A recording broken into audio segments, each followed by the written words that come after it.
น้องดาวเฮ็ดเวียกอยู่ในหันจักเดือนนะ4 เดือนบ่ฮอด3 ล้านซั่นติ2 ล้าน 8คันคิดเป็นเงินไทยประมาณเท่าไหร่ก็บ่ฮอด 5,000 ซำเนาะมีแต่ 4,000 ปลายพี่น้องเนาะทั้งเดือนบัดนี้ผ่อน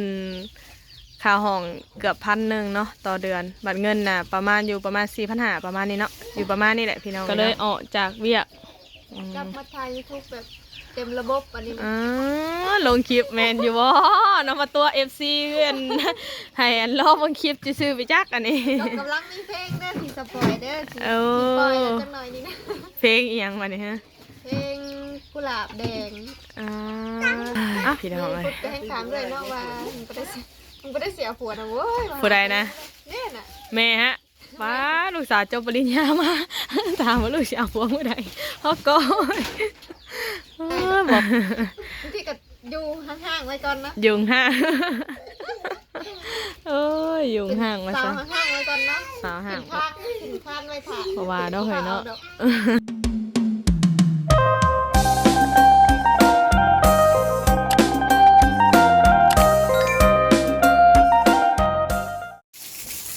สบายดีซื้อใจป้าลูกไหมลูกบ่ถูกถูกใจเลยบ่สบายพี่น้องเลยบ่สบายสิข่าวอาทิตย์แล้วเนาะอันเป็นวัดเป็นไอพี่น้องนะแต่มีไข่ห่วมน้ำเล็กน้อยหน้าย่อยบ่แล้วคนผู้น้อยจะได้แห้งน้อยเอากลับทักทายสบายดีสวัสดีเด้อพ่อแม่พี่น้องเนาะปาลุงบรรสุขุทุกคนคือเก่าคือเดิมพี่น้องเลยเอามื้อนี้เปิดภาพขึ้นมากะลงเรือนเนาะแม่มูพี่น้องเลยลงมาเยี่ยมมาเบิ้งเนาะตอนนี้กะใกล้แล้วเนาะทางแม่มูเฮาพี่น้องเลยโดยคือว่าใกล้คลอดแล้วยังอีกบ่กี่มื้อเนาะพี่น้องเนาะถ้าว่าบ่พลาดได้ นับจากมื้อผสมมาหาปัจจุบันเนาะเพิ่นว่า112หรือ114มื้อนี่แหละพี่น้องเนาะแต่ยังอีกบ่โดนเดี๋ยวทางสาวมุกดาสิกับกล้องหลังให้เบิ้งเนาะทุกคนเนาะโอ้ทางบ่าวทาเพิ่นกะยังล้างทำความสะอาดอยู่พี่น้องลมจะสีล่างในเด้อบ่าวทาสบายดีเด้อทางบ่าวทาเด้อเลยโอ้อันนี้คือแม่แรกพี่น้องเอ้ยเตรียมคลอดเดือนนี้จักสีเป็นอะไรแหละพี่น้องเอ้ยเป็นตุ่มบ่เฮยนี่หมูลูกหมูอุดขอกะล้างทำความสะอาด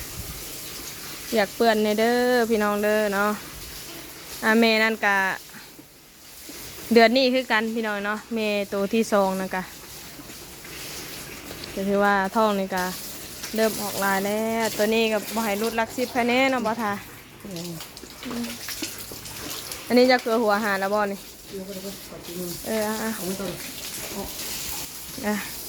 จากเดือนก็ปะทาเขาเริ่มเลี้ยงมานี่คือจะเข้า8 เดือนเนาะแมนมาตั้งแต่ก่อนดำหน้าอีกแล้วบ้าบ่เนาะเดือน6บ่นี่แหละพี่น้องเดือน5 เดือน6เนี่ยเนาะเพราะว่ามากะเพื่อได้ผสมกับจน3 เดือนปลายเนาะจะเกือบ4 เดือนเพื่อผสมวัตถุโตในกับเหยียบ4 เดือนพี่น้องเลยแล้ววันนี้ช่วงระยะถือผ้ากะเกือบ4 เดือนอีกเนาะ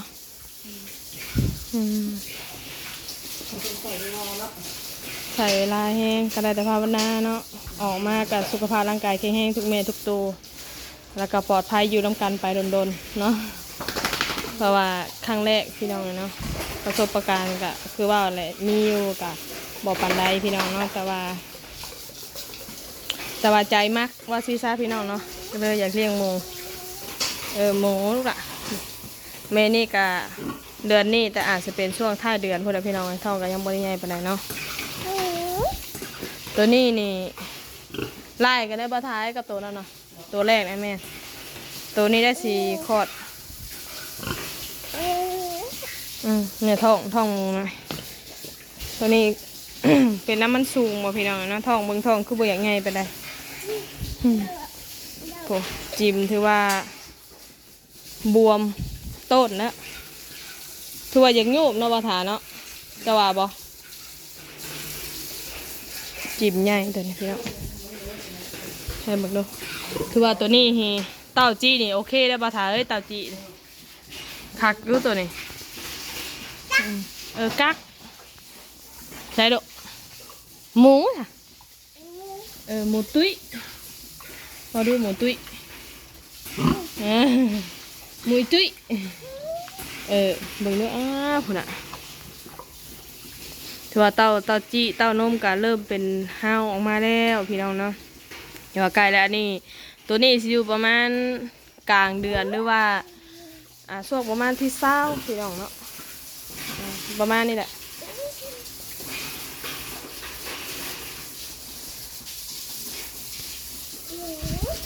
หมูลูกหัวหาบาทาเห็นเฮียแห้งมาพี่ลูกมาอยู่ทั้งนั้นสิเอียงกระแพงพี่น้องเนาะเมื่อแล้วจนท่อแล้วพี่น้องเนาะเพราะว่าลงทุนไปแต่ละเดือนรายมีแต่รายจ่ายเนาะเดือนโอ้บอไรพี่น้องเลยเนี่ยมาลูกมันกัดเลยเตรียมของกะลายสิ่งใดอย่างเนาะแต่ว่าเฮากะเพิ่งเริ่มเฮ็ดกะเป็นคอกเป็นยางแต่ยังบ่สมบูรณ์ปานใดเนาะเฮ็ดคอกพืช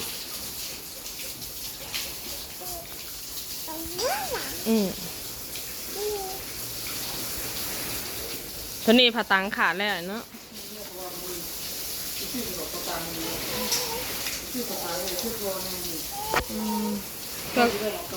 มันกับบ่ได้หนาบ่ได้ได้ด่ะ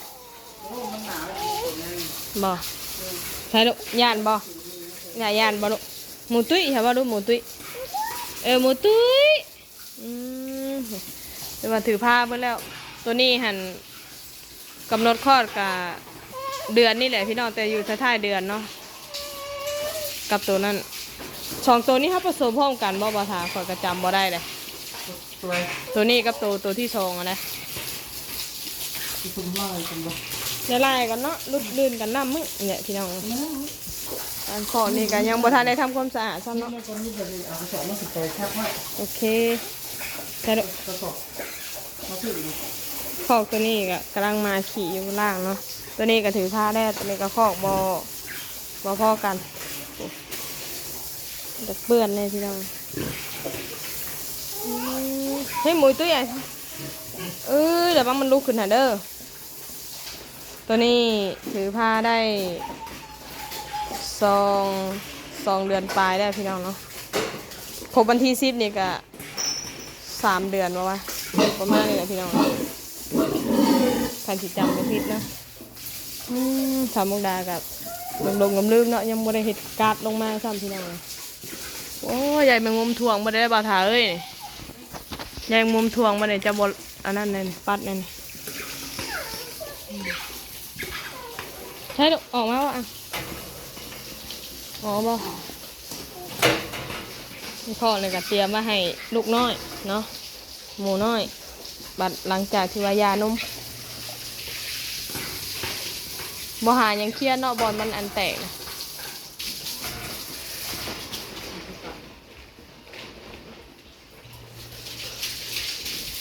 ถือพาไปแล้วอย่างแต่มีทองแก่ตัวแรกเนี่ยเนาะจะได้คลอดก่อนมู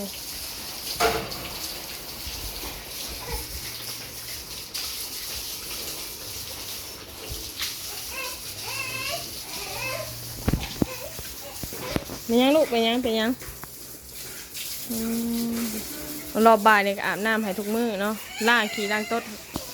นี่ลูกใช้เบิ้งไหมคะเห็นเบิ้งออกกันจ้ะเลยออกมาลูกออกมาใช่เกิดนะลูกใช่ไม่เกิดมา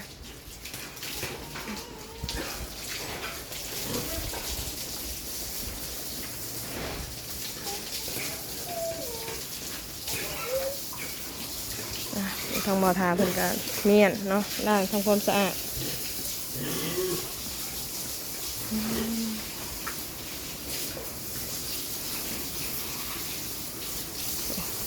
ตัวนี้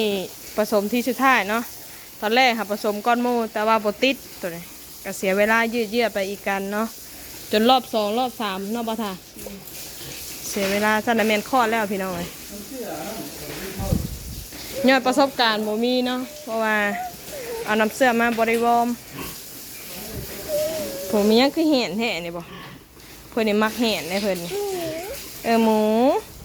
แม่นตัวนี้บ่ถาจะว่าแห่นจนว่าเลือดแตกตัวนั้นบ่แห่นจนว่าเลือดแตกเลือดแตนตัวนี้กระท้องง่ายได้พี่น้องผมกระโตเพิ่นสั่นๆกูด้วยเนาะแอนละแทดอยู่ผู้เตี้ยแต่ไม่นางตัวนี้หั่นเพิ่นก็โอเคอยู่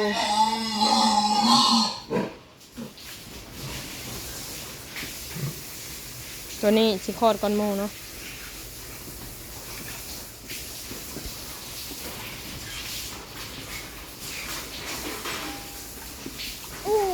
หมูใช่หมูตัวเองหมู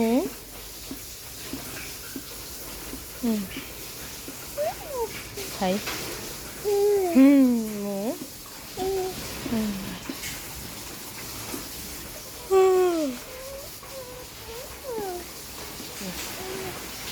บอลเก็บอาหารกันซิเบิร์ดแล้วพี่น้องตัดภาพมาบัดนี้กะ อยู่กับน้องดาวพี่น้องสบายดีทางน้องดาวเนาะโดยต่อจากคลิปลงไปเล่าโมพี่น้องเนาะพอดีน้องลิซ่าเพิ่นหายกันเลยขึ้นมาพอดีทางน้องดาวเพิ่นมาแล้วพี่น้องเนาะถือว่าลายอาทิตย์เต็มเนาะเขาไม่ได้พอกันเนาะแม่หากกลับมาเนาะกลับมาอยู่บ้านที่ซานแล้วปันมาเฮือนมาซานนะบ่บัดนี้เอาบ่อยดีมาเฮือนเลยบ่บัดนี้หรือว่าใดๆอยู่เฮือนเลยเอางานประจำที่เคยเฮ็ดได้ซะออกแล้วเป็นใดๆคือว่าคือว่าโอเคอยู่เอาตามตรงเลยก็คือบ่พอกินเงินบ่พอกินเงินเดือนเท่าไรบ่พอกิน2 ล้านปลาย2 ล้าน8 2 ล้าน9ทั้งค่าห้องในกับปานนั้น600,000ปลายป้าค่าห้อง600,000ปลายบ่มีห้องนั้นสิเก็บพอได้อยู่มื้อสินะมาบ้านดีกว่าโอ้บางเดือนก็สู้ชีวิตด้วยซ้ำไปบ่มันสิมานักนำค่าห้องกับพ่อแห้งนะเนาะเดือนละ5-600,000นางน้องซื้อลูกแม่สัมภาษณ์น้องดาวอยู่นะแม่สัมภาษณ์สาดาอยู่อย่าดื้อเด้อถูใจป้าลูกในลูกถูใจก่อนโอเคเปียกใช่เปียกนะเชื่อเลยนะเสือเปียกออกไปออกไปลูกเปลี่ยนเสือไปผู้ไปดิน้ำน้องวินเด้อไปเบิ่งดูสาวน้อยเฮ็ดยังนะตัดภาพข่าวต่อเนาะน้องดาวเฮ็ดเวียกอยู่ในหันจักเดือนนะ4 เดือนบ่ฮอด3 ล้านซั่นติ2 ล้าน 8คันคิดเป็นเงินไทยประมาณเท่าไหร่ก็บ่ฮอด5,000ซำเนาะมีแต่ 4,000 ปลายพี่น้องเนาะทั้งเดือนบัดนี้ผ่อนค่าห้องเกือบ1,000เนาะต่อเดือนบัตรเงินน่ะประมาณ 4,500ประมาณนี้เนาะอยู่ประมาณนี้แหละพี่น้องเนาะกับว่าแต่โตเนาะคันเป็นก็คือสิบ่รอดคือกันเลยบ่มันมานักน้ำค่าห้องเนาะคันคือบ่เฮาบ่ได้เช่าห้องก็มันก็คือสิคายแน่ขึ้นหน่อยนึงแต่บ่มีที่พักให้เด้เขามีที่พักแต่หมอบัดนี้พนักงานคือเฮาแล้วแต่สิอันนั้นเลย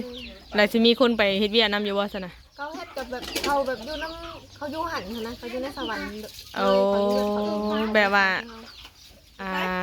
บอนพักบอนเศร้าข้าเจ้าใกล้เนาะมันก็เที่ยวไปเที่ยวมามันก็ธรรมดาเนาะคือน้องดาวนี่เที่ยวบ่ได้พี่น้องเนาะไปพูดมาพี่ก็อยู่ประมาณจัก30 กิโลเนาะได้ยามหนาสิแห่งอันนั้นบ่ได้เลยแล้วบัดนี้ก็เลยออกจากเวียกกลับมาถ่าย YouTube แบบเต็มระบบอันนี้ลงคลิปแมนอยู่บ่นำมาตัว FC เพื่อนให้รอเบิ่งคลิปจะซื้อไปจักอันนี้กำลังมีเพลงเด้อที่สปอยเด้อที่